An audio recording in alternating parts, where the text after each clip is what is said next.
Buenos días. Bueno, con la entrada en vigor del marcado CE en enero del 2011, las empresas que se dedicaban a la construcción de barreras de hormigón in situ, como era el caso de IFAS Infraestructuras, se encontraron con la tesitura de que no tenían una barrera marcada. Eso era un problema en el que solamente cabían dos posibles soluciones: o bien abandonar esa línea de actividad, o bien emprender un proyecto para la obtención de una barrera marcada. Eso fue la decisión que tomamos y es lo que le vamos a mostrar en esta presentación. En primer lugar, vamos a ver cuál es el objetivo de una barrera de hormigón. Bueno, pues el objetivo principal de una barrera de hormigón es mitigar las consecuencias de un accidente de circulación por salida de vía. Y está bien escogida la palabra mitigar, porque no hay que olvidar que, en definitiva, nos estrellamos contra un muro de hormigón y eso entraña en sí mismo unos riesgos. Para que una barrera de hormigón pueda cumplir bien su objetivo, es fundamental su diseño, porque es el responsable de reconducir el vehículo, una vez que ha impactado con la barrera, en una trayectoria que sea lo más cercana y lo más paralela posible a la barrera. Además, esta barrera debe ser lo suficientemente resistente para evitar que el vehículo la sobrepase. Desde el punto de vista de normativa, cuando queremos diseñar una barrera, nos tenemos que acoger a la serie de normas UNE 1317, donde se encuentran los requisitos de evaluación, así como las condiciones de ensayo, que, como es lógico, son ensayos de impacto. Esta norma está en concordancia con la Orden Circular 35/2014 de la Dirección General de Carreteras sobre los criterios de aplicación de sistemas de contención para vehículos. ¿Y qué nos ofrece el marcado CE? Pues nos ofrece la garantía de que hay un organismo externo que certifica que el producto se acorde a las especificaciones, además de presuponer que la empresa tiene instalado un sistema de control de producción para garantizar la calidad del producto. Bueno, entrando un poco ya en lo que se le exige a una barrera, hay fundamentalmente dos parámetros: el índice de severidad y el nivel de contención. El índice de severidad tiene tres clases, el A, B y el C, pero el C en concreto queda descartado en la Orden Circular 35/2014 para las barreras de hormigón. Y el nivel de contención, dentro de los niveles de alto y muy alto, van desde el H1 hasta el H4B. En lo que observa la columna de la derecha se ven las condiciones de ensayo y ven que a cada nivel de sistema de contención le corresponde un vehículo distinto. Contra mayor es el nivel de contención, la masa del vehículo se incrementa. En la parte que a nosotros nos afecta, empleamos estos tres vehículos: el vehículo ligero, que se denomina TB11, y con ese obtiene el índice de severidad. Dentro de este vehículo va el DOMI, el maniquí, provisto de los sensores adecuados para las mediciones que debe de hacer.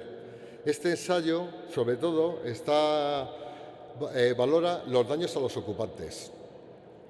El nivel de contención, para el H1 se emplea el camión, que ven en la fotografía central, con una masa de 10.000 kilos, y para un nivel de contención H2 se emplea el autocar. Este ensayo, sobre todo, lo que valora es el comportamiento de la barrera frente al impacto.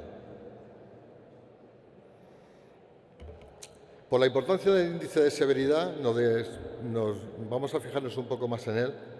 El índice de severidad se basa en dos indicadores: el ASI y el TIF. El ASIS es la aceleración que sufre el ocupante más cercano al lugar del impacto. Su resultado es un número adimensional, pero tiene que ser igual o inferior a 1,4. Y el TIF es la velocidad con la que impacta la cabeza del ocupante más cercano al lugar del impacto. No puede ser nunca, en ningún caso, de 33 kilómetros por hora. Bueno, una vez que uno ha diseñado su barrera y ha pasado los ensayos, el índice de severidad y el nivel de contención, lo último que se hace es encuadrar la barrera en lo que se conoce como la deformación del sistema. Aquí se manejan dos datos: la anchura de trabajo y la deflexión dinámica. La anchura de trabajo es el desplazamiento máximo que ha sufrido la barrera tras el impacto, incluida la propia barrera, es decir, el ancho de la barrera más lo que se ha desplazado. Y la deflexión dinámica, que se ve abajo perfectamente la diferencia entre las dos, es simplemente la distancia que la barrera se ha desplazado tras el impacto. Bueno, ya teníamos todos los ingredientes para realizar nuestro proyecto. Nace lo que se denomina el proyecto Bauri, en el que participa IFAS Infraestructuras junto a otras empresas, y además contamos con el asesoramiento del Departamento de Ingeniería de la Construcción de la Universidad Politécnica de Cataluña. Este proyecto consta de 3 partes: una fase de diseño, una fase experimental y, por último, la fase de certificación propiamente. En la fase de diseño se crea un software en el que se simula el impacto de un vehículo ligero sobre una hipotética barrera. Esta parte del proyecto es muy importante porque el índice de severidad es condición sine qua non para poder continuar con el resto con el nivel de contención. Bueno, una vez que se llegaba a la decisión de una determinada geometría de barrera, se pasaba a la fase experimental. La fase experimental, lógicamente, son ensayos de impactos. Esta fue una fase muy interesante, sobre todo la concerniente al vehículo ligero, porque aprendimos mucho del comportamiento del vehículo cuando impacta sobre la barrera. De tal forma que, por ejemplo, la parte baja de la barrera, la más ancha, que le llamamos normalmente el talón de la barrera, pues es fundamental para reconducir la trayectoria del vehículo en esa línea paralela y cercana a la barrera, o que el vehículo salga despedido, o incluso, como ocurrió en este vídeo, en este ensayo, le puede inducir al vuelco. Bueno, fue una parte muy interesante, pero no fue una parte fácil. Tuvimos que emplear más de 10 vehículos para hasta llegar a este último ensayo que vamos a ver, en el cual obtuvimos el índice de severidad B. Como vemos, el vehículo ha golpeado la barrera, el vehículo ligero no produce daños y se ha reconducido en esa trayectoria que queríamos inicialmente. Bueno, ya teníamos el índice de severidad. Lo siguiente era el nivel de contención. El primero que ensayamos fue el nivel de contención H1. Las condiciones de ensayo es un camión con una masa de 10.000 kilos, un ángulo de choque de 15 grados y una velocidad de 70 km por hora. Este es el ensayo, este es el vídeo de ese ensayo.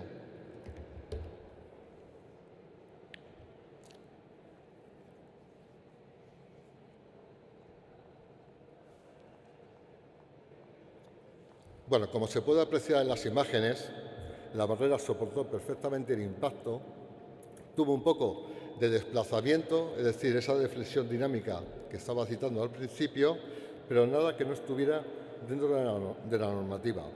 Con este ensayo, con este único ensayo, en realidad, obtuvimos el nivel de contención H1. Obtenido el nivel de contención H1, teníamos ya cubierto la mitad del proyecto. Nos quedaba el nivel de contención H2. En este caso, las condiciones de ensayo ya no es un camión, es un autocar con una masa de 13.000 kilos. El ángulo de choque varía de 15 a 20 grados y la velocidad son 70 km por hora. Sabíamos que la energía de impacto era superior, con lo cual reforzamos ligeramente la armadura de la barrera y realizamos el ensayo. Este es el vídeo de ese ensayo.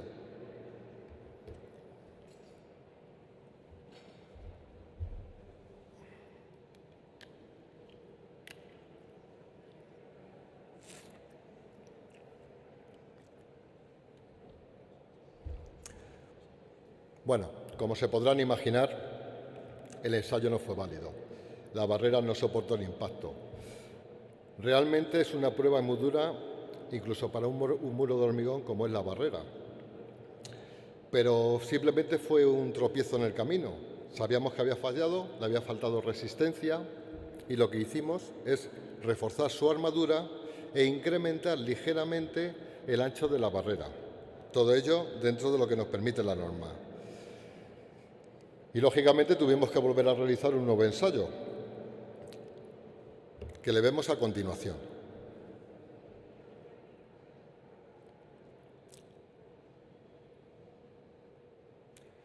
Bueno, de este vídeo extraemos 3 datos fundamentales. La barrera ha resistido perfectamente el impacto y, como se ve en la fotografía de la derecha, prácticamente no sufrió daños, salvo los arañazos típicos o lógicos del propio impacto.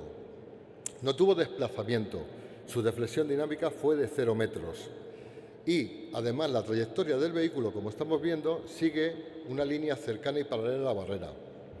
Verán que insisto con la trayectoria del vehículo, pero es que aunque no se ve en el plano del vídeo, se extiende un cordón de silicona a unos 6 metros de la barrera y paralelo a ella, que si tras el impacto el vehículo lo pisa, el ensayo queda invalidado aunque la barrera se haya comportado perfectamente.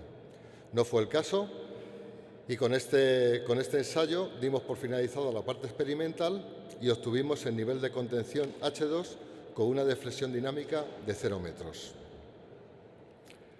La tercera parte era certificar. Aquí le mostramos las 4 barreras que hemos marcado y la que hemos denominado de la siguiente forma. Para el nivel de contención H1 las hemos llamado Safety Bar, seguidas de la letra S o D en función de si es simple o doble. Y para el nivel de contención H2 con una deflexión dinámica de 0 metros las hemos denominado Safety Bar Plus, también acompañadas de la letra S o D en función de si es simple o doble. En esta tabla se recogen los resultados más importantes de los ensayos realizados, así como la normativa de aplicación. En cuanto a su puesta en obra, esta es una fotografía que se corresponde con una de las primeras obras que realizamos. Vemos que con los moldes que hemos fabricado, uno de ellos lo tenemos fuera, en el aparcamiento, reproducimos perfectamente la geometría de la barrera que hemos ensayado y como en el detalle de la fotografía de la derecha, la armadura se encuentra insertada en el sitio exacto que debe de ir. Todo esto, por ejemplo, el detalle de la armadura se comprueba en las auditorías de certificación, así como las de seguimiento. Por último, decir que la ventaja de nuestra barrera de hormigón son las siguientes. Es muy versátil, prácticamente nos adaptamos a cualquier trazado de nuestras carreteras. Tiene la ventaja de la rapidez y facilidad de ejecución. Realmente en 24 horas podemos estar trabajando en cualquier punto de España y además movilizamos muy poquita maquinaria. Una encofradora deslizante como la que están viendo en sus imágenes, con el molde que no es parte de la máquina sino que se anexa, y el resto son las cubas de hormigón. Causemos una interferencia al tráfico mínima, necesitamos solamente un carril para poder hacer barrera. Tiene un coste de mantenimiento muy bajo y lo más importante para nosotros, para IFAS, que era el objeto de todo este estudio, tenemos un nivel de contención acreditado.